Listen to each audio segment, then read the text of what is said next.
ब्रह्मचारी गुरुकुले वसन्तान्तो गुरोर्हितम् आचरन् दासवन्नीचो गुरौ सुदृढसंहृत्। हम पढ़ रहे हैं माय ग्लोरियस मास्टर मार्गेस गणेश भूषण प्रभु।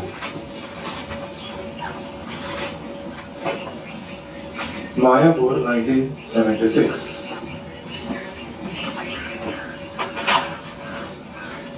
Today's title is Service as an Opportunity। यह है तो का प्रवचन मायापुर में दिया हुआ, उसका एक विभाग। सेवा एक मौका है। Prabhupada, a devotee should not take up some business which requires very hard endeavor. No, we should take up only simple things. भक्त को चाहिए कि अपने चरितार्थ के लिए वो कोई बहुत ही जटिल या महान प्रयास जिसमें लगते हैं ऐसा बिजनेस ना स्वीकार करें, उसे एक सरल उपजीविका बना लेनी चाहिए। Of course, a devotee does take risks.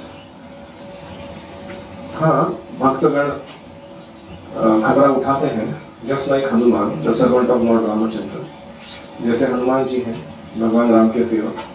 Lord Ramchandra wanted information about Sita Devi. भगवान राम जी को चाहिए था कि सीता देवी का मालूमात किया जाए, कहाँ है, कैसे है। So Hanuman did not consider how I shall go to the other side of the sea to Lanka. Hanuman ji ने विचार तक नहीं किया कि मैं कैसे जाऊंगा लंका तक समुद्र लांघ कर। He simply believed in Lord Ramachandra, calling Jai Ram and jumped over it. Hanuman ji ने भगवान राम पर विश्वास रखा, उन्होंने उनका नामोच्चारण किया और समुद्र लांघ कर चले गए। Hanuman jumped to Lanka, but Ramachandra himself had to construct the bridge. Hanuman ji कूद के चले गए और हनुमान जी को, रामचंद्र जी को खुद को पुल बनाना पड़ा। Of course, that bridge is also wonderful because the monkeys were bringing stones and throwing the stones into the sea, but the stones were floating. बंदर जो है वो ला रहे थे पत्थर या पर्वतों के शिखर उखाड़कर, और वो तैर रहे थे पानी में। कैसे? Where is the law of gravitation? गुरुत्वाकर्षण के नियम का क्या होगा? Stones floating on water, पत्थर पानी पर तैरना। It cannot be done by the scientists. वैज्ञानिकों के द्वारा यह संभव नहीं है। But Lord Ramchandra desired, so the stone became able to float. क्योंकि भगवान राम जी ने इच्छा की, इसलिए वो तैरने लगे। Otherwise, how many stones we shall throw into the sea that it will come to the level of becoming a bridge? ऐसा कैसे संभव है कि इतने पत्थर फेंके जाए कि जिनके द्वारा क्या बने, समुद्र में पुल बन जाए। But Lord Ramchandra wanted, let it be simplified for the monkeys. भगवान राम जी की इच्छा थी, बंदरों का काम सरल हो गया। So let them bring the stones and they will float. Then we shall go. उनको पत्थर लाने दीजिए, उनको हम तैरा देंगे, फिर हम लोग चले जाएंगे। Without stone, he himself could go. ऐसा नहीं कि भगवान को पत्थरों की जरूरत थी, पुल की जरूरत थी, वो ऐसे ही जा सकते थे। But he wanted some service for the monkeys. भगवान चाहते थे कि बंदरों से कोई सेवा ली जाए, सेवा स्वीकार की जाए। There were many other monkeys who were not capable exactly like Hanuman. ऐसे बहुत सारे बंदर थे जो हनुमान जी के जितने सक्षम नहीं थे। Therefore they were also given some chance. लेकिन फिर भी उनको भी कोई सेवा का मौका दिया गया था। You also bring some stone. आप भी कुछ पत्थर लेकर आइए। You cannot jump over the sea like Hanuman. तुम्हारे पास क्षमता नहीं हनुमान जी के जैसा एक छलांग में कूदने के द्वारा जाने की। So you bring stones. आप पत्थर लेकर आइए। And I will ask the stones to float. और मैं उन पत्थरों को तैरा दूंगा। Purport: We should accept service as an opportunity. हमें सेवा को एक सुसंधि मौके के रूप में लेना चाहिए। Whether we feel ourselves capable or not, कभी हमें सक्षमता या अक्षमता महसूस हो सकती है, फिर भी सेवा को एक सुअवसर मान लेना चाहिए। Ultimately, Krishna desires our service will be completed. आगे जाके अगर कृष्ण की इच्छा है तो सेवा जरूर पूरी हो जाएगी। Our real success will be our sincere devotional attachments. हमारा यश किसमें है? वास्तविक यश कि हमने प्रयास पूर्वक, भक्ति पूर्वक प्रामाणिक प्रयत्न किए। Any reflections? स्टार्टिंग में कि हमें फिजिकल शुरुआत में गुरुजी कह रहे थे कि हमें गद्दा मेहनत कराने वाले बिजनेसेस को स्वीकार नहीं करना चाहिए अपनी उपजीविका के रूप में। तो क्या फिजिकल हार्ड लेबर नहीं करना, ऐसा बोला उन्होंने? अलग है ना तो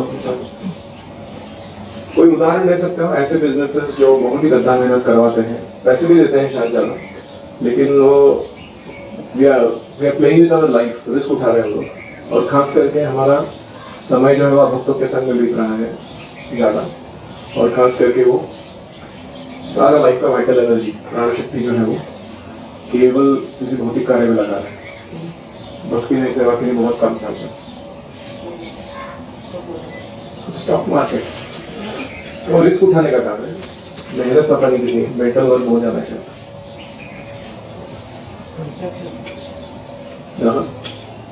बहुत ही हार्ड लेबर वाले काम, ऑयल रिफाइनरीज, प्लास्टिक मैन्युफैक्चरिंग,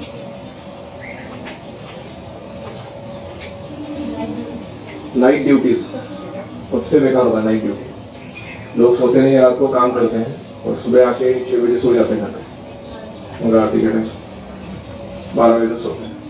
भाई ऐसा नहीं, नाइट ड्यूटी करता है। तो ये क्यों रिस्की है ये काम? क्योंकि शरीर का वाट लगा देते हैं, मन की वाट लगा देते हैं, आध्यात्मिक जीवन का ऐसे वाट लगा हुआ है ऑलरेडी। तो ऐसे कामों को हमें लेना नहीं चाहिए।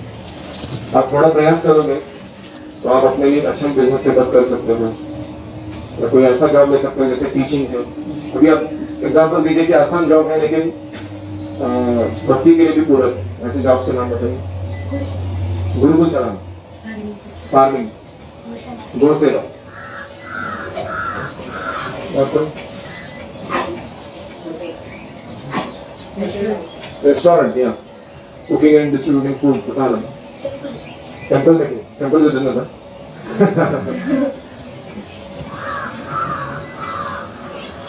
और कोई दुग्ध व्यवसाय, डेयरी प्रोडक्शन। तो जनरली ये जो 5 आइटम्स हैं, food, medicine, governance, justice, counselling, coaching and education, ये कभी बूंदी नहीं होता है, बैंकरप्ट नहीं हो सकता ये बिजनेस। तो इसमें से कोई ना कोई हमें लेना चाहिए। Any other reflection?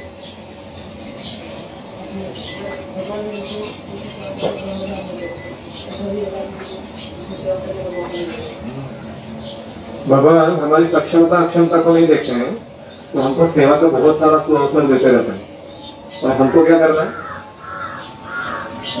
तो उस अवसर को पकड़ लेना चाहिए। अगर हम उसको ले लेते हैं, प्रामाणिक प्रयत्न करते हैं, तो वो प्रामाणिक प्रयत्न ही हमारा रियल सक्सेस है, वास्तविक यश है। ऐसा नहीं कि वो काम पूरा हुआ कि नहीं होता। जैसे जटायु था फॉर एग्जाम्पल, जटायु ने जब देखा सीता माई को रावण ले जा रहा है, उसको पता था मैं बूढ़ा हूँ, रावण के सामने टिक नहीं पाऊंगा, मेरे पास ऐसे अस्त्र शस्त्र नहीं है, मेरे सिर्फ बीक है और क्लॉव है जो है वो। और फिर भी उसने रावण पर अटैक किया, सीता मैया को बचाने का प्रयास किया, बहुत घमासान युद्ध किया, रावण के रथ का घोड़ों का वाट लगा दिया, बहुत कुछ ऐसे किया। बाद में तो कदम रावण ने उसको मारना, क्योंकि रावण के पास शक्ति ज्यादा थी। तो क्या हम जटायु को नॉन सक्सेस मानते हैं? किसी को लग रहा है यहाँ पे कि जटायु पूरा जाएगा, सेवा नहीं कर पाया, तो शायद ऐसा लग रहा है किसी? उसका अंतिम संस्कार किसने किया? राम भगवान स्वयं। जैसे दशरथ के लिए नहीं किए थे वो अंतिम संस्कार, लेकिन जटायु एक पक्षी के लिए किए, और उसको वैकुंठ स्थान दे दिया भगवान ने, भगवान के धाम में। तो इससे क्या साबित होता है कि भक्तिमय जीवन में यश या अपयश ये हम मटेरियली कैलकुलेट नहीं कर सकते। कभी कभी लोग बोलते हैं इतने सारे गुरुकुल खुले, सारे बंद हो गए, क्या फायदा गुरुकुल खुल गया। ऐसा बोलने वाले के लोगों के मुंह पे हमको अच्छा मानना चाहिए। जिन्होंने भी प्रयास किया वो ग्लोरियस था, क्योंकि they tried going against the system, प्रवाह के विरुद्ध जाकर उन्होंने काम किया था। तुम क्या करते? तुम तो प्रवाह के साथ बह के कलियुग के गटर में गंदे नाली का कीड़ा बन के रह रहे हो। तो क्या विशेष किया तुमने उपलब्धि गुरुकुल ना चला के? One has to have to challenge this kind of status quo. और इसलिए ऐसे लोग ही भगवान को पसंद है जो उनकी सेवा के लिए रिस्क उठाते हैं और खास करके देखते नहीं है कि ये संभव है कि असंभव है, प्रामाणिक प्रयत्न करते हैं उसको पूरा करने का। तो ये स्टोन फ्लोटिंग के बारे में क्या कहना है आपका? तो जी भगवान राम को थोड़े से सर्विसेज एक्सेप्ट कर लेते, नहीं तो वो कहीं से भी चले जाते, पानी में से शुरू करके उनके चल के भगवान के लिए जरूरत नहीं थी ब्रिज बनाने की, वो तो उन्होंने भक्तों को सेवा देने के लिए आयोजन किया। ऐसे चैतन्य महाप्रभु को जरूरत नहीं है पूरे जगत में अपना नाम फैलाने के लिए, यश फैलाने के लिए हमारी एज ए प्रचारक, वो तो कर देंगे कैसे ही, उनको सेवा का अवसर दे रहे हैं। भगवान का अपना कीर्ति भी लिखा है कि भगवान के नाम में क्या पोटेंसी है। हाँ, भगवान के नाम में क्या पोटेंसी है, जय श्री राम बोल के वो चले गए। एक्चुअली नाम का जो पोटेंसी है उसका एक अलग पॉइंट में बोलना चाहूँगा। बहुत लोग ऐसा सोचते हैं कि वो पत्थरों पे श्री राम लिखा गया था इसलिए वो तैर गए। प्रभुपाद जी कभी भी ये पास में मेंशन नहीं करते हैं कहीं भी। उसके दो कारण हैं, क्योंकि वो वाल्मीकि रामायण में मेंशन नहीं है कि पत्थरों पर श्री राम लिखा गया था इसलिए वो तैरने लगे, मूल रामायण में नहीं हो। और दूसरा कारण ये है कि जनरली भक्त लोग भगवान का नाम अगर किसी पर लिखा हुआ है ना, उस पर पैर रख के जाएंगे नहीं। हाँ या ना? तो इसलिए ये पास टाइम कहाँ से आया हमको मालूम नहीं, शास्त्रिक है कि नहीं मालूम नहीं। इट्स वेरी रेगुलर लोकोक्ति बोलते हैं उसको, कि लोग ऐसा मानते हैं, लेकिन हम कोट नहीं करते हैं उसको। आप समझ रहे हो? क्योंकि इसमें तो कुछ सूक्ष्मता है जो अभी तक रिजॉल्व नहीं है।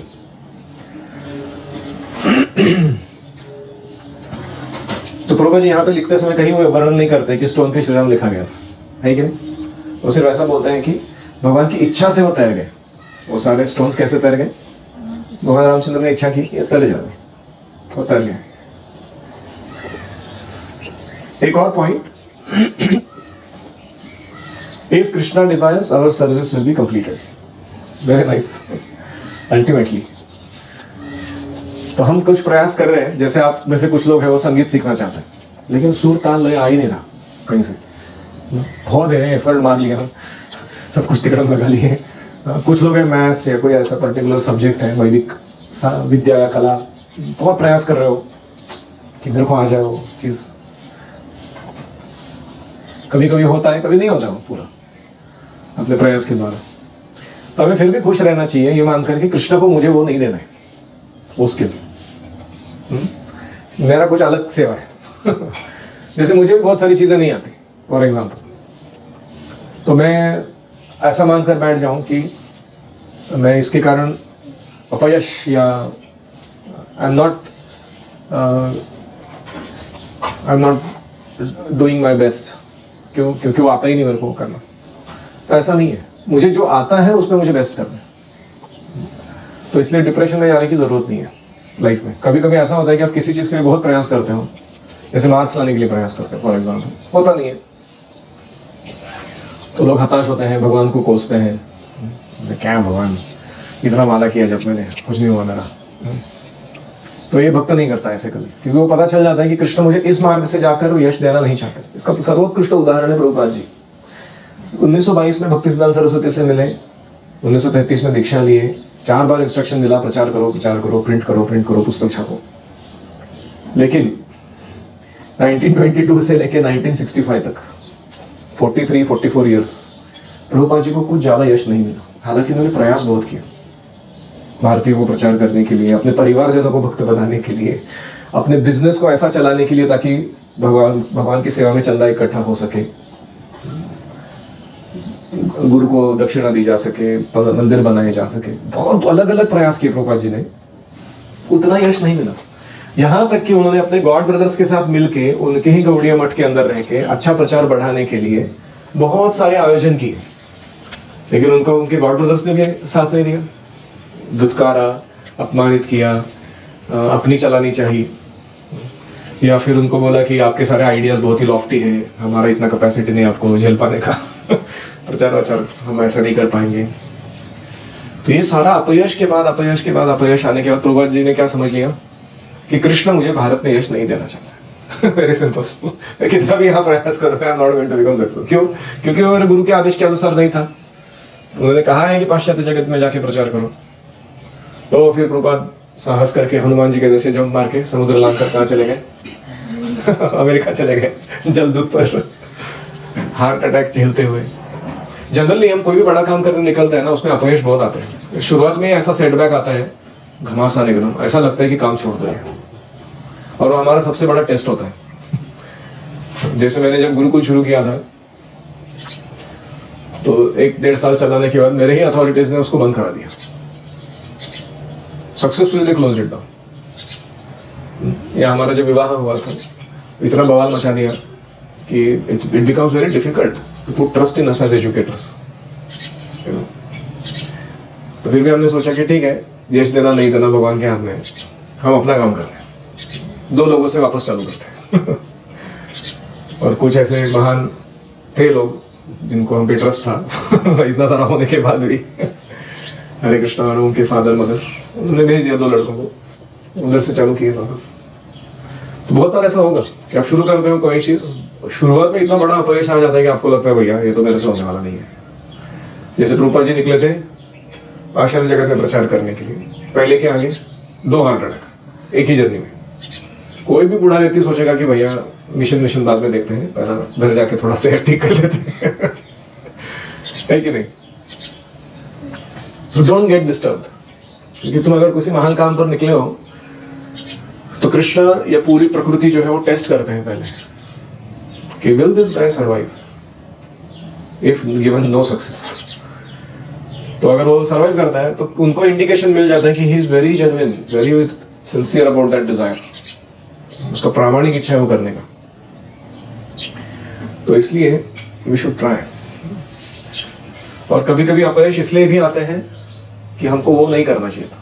That is not our way of route of success, हमारा दूसरा रूट है। तो दोनों समझ में आना चाहिए। जो अपयश आ रहे हैं, क्या वो टेस्ट है, क्या वो रूट चेंज का इंडिकेशन है? और वो कैसे समझ में आएगा? अपने गुरु जी से बात कीजिए आप। जैसे मैंने भी पूछ लिया था कि is this the direction I should go in? Yes, you should go in. तो उससे वैष्णव के अनुमोदन से समझ में आता है कि वो वही उस दिशा में कार्य करना। ठीक है। श्री प्रभुपाद की जय, भूरी जन प्रभु की जय।